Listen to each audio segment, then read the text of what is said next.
Alrighty, folks. Has interest rate cuts become a reality? How are we going to restart or maybe start a new rate cutting cycle? We have Jerome Powell Friday speaking at Jackson Hole. Will he step up and say, nope, not yet? Well, let's talk to Jason Hartman about this and see what he sees in interest rate land. How you doing, Jason? Hey, good, Michael. It's great to be here. I appreciate that. I guess the first thing to talk about is Jerome Powell, Jackson Hole. It's a big talk. I think it's at 10 a.m. Eastern, 7 o'clock Pacific on Friday. You know, is he going to get up and put a kibosh on the idea of a September rate cut? Or do you think he steps up and says, you know what, maybe? What do you think? I tell you, Jerome Powell is becoming public enemy number one. He is really, really destroying people's lives. I mean, we've got to just face it for what it is. I used to like Powell until the later stages when he wouldn't raise rates, when he kept saying everything was transitory. That was his favorite word. And he was right in the beginning. He was right. You know, there were supply chain problems and so forth causing inflation. But he just stayed with that narrative way too long. And now he's staying with the other narrative way too long. And I think he's doing it just for spite because he hates Trump and Trump hates him. That's where we are. It's really immature. Rates should go down. Inflation is not a major problem right now. It's just stupid. If he doesn't cut when he has the chance next time, I mean, I just think he's a scumbag. It's time for rates to see some cuts. Well, certainly if you're in and around the housing industry, I would argue that the housing, mortgage, title, appraisers, all of that has been in a depression really for 2.5 years. Yeah. And, people are really struggling in that space. And yeah, as the most interest rate sensitive part of the economy, real estate, there's a lot of pain going on. And frankly, some of it's required, right? I think there were some crazy syndications and frankly, overpayments done in the multifamily space. I think some of that pain is well deserved. But when you step back and look at residential properties, that's a different ballgame. Yeah, there will always be careless people. There will always be crooked people. There will also be, opportunists that come out of the woodwork and are here just for today and gone tomorrow, the fly-by-night companies and people. Of course, people will always make bad judgments. All of this will never change. It's just part of human nature. But by and large, rates are too high, and we need to see mortgage rates come down by a good, solid point. And if we do, millions and millions of new people will now have access to the housing market who currently don't, because these rates are just artificially high. They make no sense at all. Well, let's talk about that because this. The last time the Fed went on a rate cutting cycle, again, it started last September with a big boy 50 followed by 2 quarters. Mortgage rates went up, right? So there's no guarantee. Right. That, let's pretend for a moment the Fed cut September, October, and December, which are the last 3 meetings of the year, or 75 basis points. We're just pretending. There's no guarantee, Jason, that mortgage rates go down. You are absolutely right. It's a long-held myth that the Fed controls mortgage rates. They do not control mortgage rates. They only control short-term rates, but it trickles through the system. Through a bunch of very complex things that it's really above my pay grade. I mean, I understand the basics of it, but you can get into the weeds to a degree that is insane on this stuff. But, it's really about the bond market. And, it's about mortgage-backed securities, way back to Louis Ranieri in the early 1980s, who just changed the world by really making mortgage-backed securities a big thing. And that changed everything. So yes, you're right. It's not directly under the control of the Fed, but the Fed certainly influences it and has an outsized, huge influence. Philosophically, I don't believe we should have a central bank. I think the market should control the price of money, not some, board of governors. But we have what we have. And if the Fed eases, I think we will certainly see lower rates, maybe not immediately. And when I say rates, I mean mortgage rates, maybe not immediately, but it'll trickle through the system. Yeah, because when I look at mortgage rates, and again, I look at this stuff nearly every day like you do, I know with nearly 100% certainty that there's a magic mortgage rate that's going to bring people screaming off the sidelines. And not to lead the witness, but I think it's 5.99. You get a freaking 5 handle on the 30-year mortgage. Right. Millions of people who have been priced out or waiting or concerned will come flying off the sideline. What do you think? Well, You're absolutely right. I think in the mid fives, we see a market that is now going to be multiple offers, prices going up quickly, which, overall, that's not great, right? Nope. Hmm. But it also causes people who have the lock in effect, who own their homes, who have these incredibly cheap mortgages, yeah, their mortgage might be 3%. But if you see mortgages get into the mid fives, overall, then the delta between their super cheap mortgage at 3% and their 5.5% new mortgage, Hmm. it's less, right? And people Sure. can, look at a lot of people really want to move. They want to buy a bigger house, a smaller house, a different house. They want to be in a different area. And the lock in effect is causing that to keep them from selling, right? Yeah. And so if mortgage rates go down, it also loosens the inventory, right? So it overall creates more activity. The economy will grow, it will be larger because more real estate brokerages have more transactions, title companies, mortgage companies, all of that, appliance companies, furniture companies. This just trickles through. Real estate is such a big player in the Hmm. economy that if you have just more activity, regardless of prices going up, down, or sideways, Yep. it's good for a lot of people. So it's just a really, really important part of the economy. Yeah. Yeah, you're absolutely right. Real estate and all of its components are roughly 12, some say 14% of the economy. So rough and tough, Yeah. that's 1/8 of the economy. Oh, And it's again, as huge. I said earlier, yeah, 1/8 of the economy's been in a depression. You want to Yep. see GDP get going? Take 1/8 of the economy and, shock it with those paddles. Yeah. And, you'll be shocked at what happens. It's really funny. I was having a debate with a doomer, Crash Bro, one time. Well, you can't lose that debate. Well, this is actually a funny twist. So, Which after crash bro was it? I don't name names. It's Okay. just one of the many idiots who have a Yeah. big following, Right. and know nothing about real estate. But he Doom actually, sells. yeah, You'll doom have the sells. biggest following if you're a doomer. Exactly. So he basically pressed me by saying something like, "So you're one of those guys that say real estate never can come down." I'm like, "No, you moron. I freaking cashed out at the peak last time and I'll do it again." Yeah. But he's like, "Okay, fine. How do prices fall?" So I thought about it for a minute, and because again, the lock-in effect, we basically don't have entry-level housing because of the lock-in effect. And I said, you know what? If you want to see prices at the national level fall, you've actually got to get a 4% mortgage rate.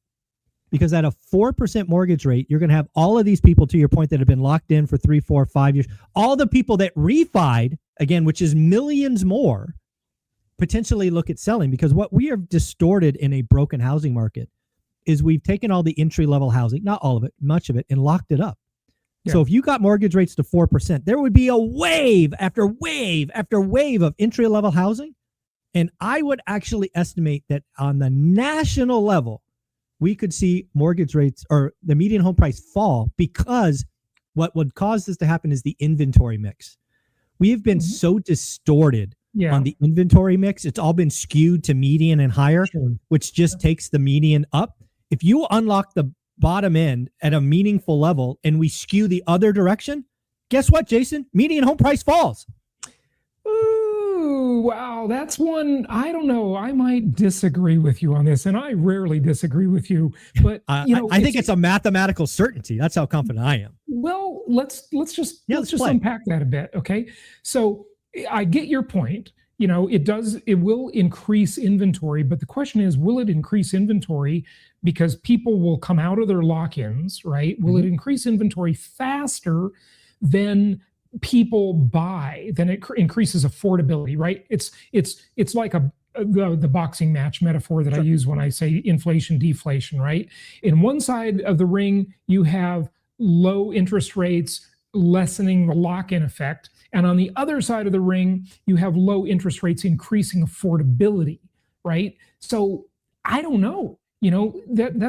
I'd say if inventory comes on the market very quickly, right, and the buyers don't have a chance to ramp up and get in the game, then there might be a very short period. Oh yeah, it would be brief. Prices.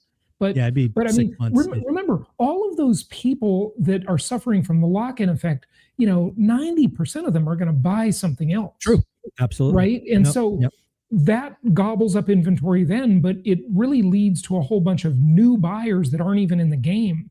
So I don't know, Michael. I'm going to disagree with you on that. Awesome, folks. So I'll do one more thing on this because I just want people to visualize this. And I did this on a whiteboard one time. Yeah. Give me some numbers or something that again, make me agree. So again, let's just think about writing 1 to 101 on the whiteboard, right? From 1 to 101. You and I both know that the median in that example is 50, right? Or 51. Okay. So what I believe has happened. 50. So what I believe has happened over the last 2 years is we've taken half of the upfront numbers off the board. So instead of having 1 through 50, we have 1, 3, like all the even numbers are gone. So we only have the odd numbers. And again, even if we take 10% off the higher end, it's still disproportionately skewed higher because now we just have, instead of having 101, we now have 56 transactions or whatever the math says it is. Got it. And that just means the median goes higher because the inventory mix is so distorted. We lost the low end. So again, I'm trying to be very, because again, I don't think this is coming, but I'm like, you want prices to fall? You have to unlock a wave of the low end. And it can't just be the 50 that we're missing. Because again, we've been missing it for years. So suddenly you would have, all the evens back plus more evens and, all of these things. So it would just distort the supply curve to your point for a small window. Where just the transaction volume here is so distorted and the high end's not there. I don't know. That's, and again, I had to reach for that. I was like, that's the only way. Maybe. I mean, I think the only way you really see prices soften in any meaningful way is just more supply. And the more supply doesn't come from existing housing stock turning into a listing, right? It means building, right? It just means building. And by the way, Trump's plan to build on federal lands, I just want to say it again. That is not going to solve the problem of the housing shortage. It is not going to cause any significant price softening because most of the cost of that new home is not in the land. Even if he gave the land away for free, which the government's not going to do that because then everybody would be outraged that why didn't I get free land, right? It wouldn't be fair. It's the construction cost. And if you are tariffing those materials, you're causing them to inflate in price. So it would ease things a little bit, but on an entry-level home, most cost is not in the land. There's very little land cost in that equation. So even free land does not make prices come down. I don't know what the numbers are, but I'm guessing the land cost of a new build's what, 10%, 12%? On an entry-level house, I'd say it's about 15%. Okay. Yeah. It's like an 85-15 equation on an entry-level house. Now, on a more expensive home, that equation changes because you've got higher end finishes, you've got maybe a better piece of land. I'm just talking entry-level housing. Okay. Yep. Gotcha. So back to the topic at hand, interest rates. So are you in the camp that we might see 2 cuts this year? Is that kind of where you're at? Do you think we do get 3? Are you JP Morgan and think we get 4? Well, I don't think we'll see 4. I mean, that would really be Jerome Powell eating his hat. He's not going to do that. But we could see 2 or 3 this year. I mean, look, it's getting pretty late in the game here. It's already August. We don't have that much time to see that many more cuts. And I don't think, I think the job market is supporting his thesis that everything's okay, until unemployment goes up, we shouldn't be cutting. So really, the Fed is always playing the Phillips curve, right? And that's inflation versus unemployment, right? That's what that equation is. And that's what they really watch. So Powell has a claim, right? Unfortunately, he has a claim to say, let's not cut because the job market's so good. But, it's interesting because more and more layoffs due to automation and artificial intelligence are coming. We know that. And, Michael, we should spend a whole show talking about that sometime because I have really agonized over that. But, just to sum it up, I go back to Elon Musk. Maybe you saw this clip of him. He says, instead of universal basic income, it'll be universal high income. And I think what Elon was trying to say there is it's not about survival. We are in the golden age of technological progress. I mean, think about it. This is the era that our ancestors have been dreaming about since the beginning of time. We're here. Okay, like this is an amazing time to be alive. We are here. And that is going to create just untold prosperity. I mean, new millionaires and even billionaires are being created like left and right from the AI revolution already. And we're just in the very, very early stages. I mean, it's, we will definitely have that maybe be the next topic we go through. Let's change it up a little bit. I see you're in a different spot. I think you were in Scottsdale last time we talked. Now you appear to be in Sedona. What are you doing, Jason? You see out shopping for real estate? Beautiful red rock behind me, right? Yeah, exactly. So what's Jason doing? You out shopping for a new home? Yeah, I've just been home shopping in the Scottsdale Paradise Valley area in the Phoenix metro, and I thought I'd come up here. I've always loved Sedona. It's just such a beautiful, beautiful place. The views are just breathtaking, and if you haven't been here, put it on your list, folks, because it's really an incredible place. And I know, Michael, you have a property here, and so I've been looking at properties here as well. I have spent so much of my life looking at properties in different cities around the country and around the world. And I tell you, the game with real estate is it's just such a short supply type of thing. Every house is totally unique. And even if you're spending many, many millions of dollars, it's always a bunch of compromises. You never get exactly what you want. And I know you could argue that that's because humans have unlimited wants, right? And that's true. But you'd think if you're willing to drop $5-6 million, you should be able to have anything. No, that's not true. Not even close. I mean, even if you're dropping, $13-15 million, you're always compromising because houses are just in such short supply generally, to get the exact lot with the exact view in the right neighborhood with the restaurants and the retail nearby that you want. And it is just an asset that has extreme shortages. And if you think about that, that's why we have fair housing laws, right? Because it would be easy to say as a capitalist, right? You shouldn't have fair housing laws because, if someone doesn't want to sell to purple people or rent to purple people, they could just go down the street. No, they can't. They can't. That's why we need fair housing laws, because it is just such a limited supply asset that you can't just go down the street. Each property is so unique and so hard to recreate. That just makes it magical for investors. Yeah, again, real estate's really interesting. Again, you've shopped all over the country, probably all over the world. All over the world, yeah. Yeah, when I look at real estate, it's I guess the one thing I take comfort in is once you understand the game, it's pretty much the same everywhere. Now, again, there's some legal rules. You can't own here unless you're a citizen and those kinds of things. But the fun part I have with real estate is it's just like the game of Monopoly. Once you understand the rules, it's fun to play anywhere.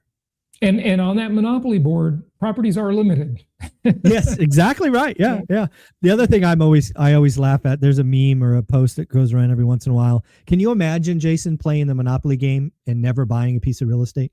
That's one of my early memories. I remember playing Monopoly with my mother, and she just kept beating me. And she just told me, Jason, you've got to buy some properties. So when I land on them, I'll pay you rent. I was just keeping my cash. I wasn't buying properties. And, that I'm not kidding. I remember like that scene. Vividly. I remember sitting there with her playing Monopoly. Light bulb. Yeah, there was a light bulb moment. Yeah. Shout out Mom for teaching Jason the lessons of life. Long before I was interested in real estate, that moment occurred. I must have been, oh gosh, how old was I? I was probably 8 years old, maybe. Wow. Yeah. That's very cool. Very cool. When was the last time you played Monopoly? Just curious. It's been a while. I often buy for my people when we host events and so forth, the Monopoly card deck. Oh, okay? Yeah. And that's a quick version of Monopoly. It only takes about 15 minutes to play it. And so, for today's world, that's it's better. Yeah, I haven't played real Monopoly in a very long time with the board and everything, but I played the card game, which is pretty cool. Okay. Yeah. There you go. Well, Jason, you're coming out to the Vegas event. You're going to be the keynote speaker on Saturday. We appreciate you and the ORAD family. What kind of message can the audience expect to hear from you think? Well, it's several months away, so I don't know yet. That's honesty for you. I craft my messages with very current thinking, and I don't know what the current thinking will be then. But I would imagine, Michael, that we will by then be in a real housing booming market by then. I would imagine. It really could be. Yeah, that's February of 26. Who knows, right? We're going to see a couple of rate cuts. We're going to see more pressure on Powell. Powell's about to be gone by that time. Yeah, we'll know who the next Fed chair is by then too, right? Yeah, right. We will. Absolutely. They won't be here yet, but we will. And so we'll see. It's going to be really, really interesting. And the strategy for that market will be different than the strategy for today's market. I love that. Jason, you're amazing, man. I'm so happy you said yes to coming back each and every week. Where can people find you? JasonHartman.com or my podcast or YouTube channel on any platform. Just type Jason Hartman.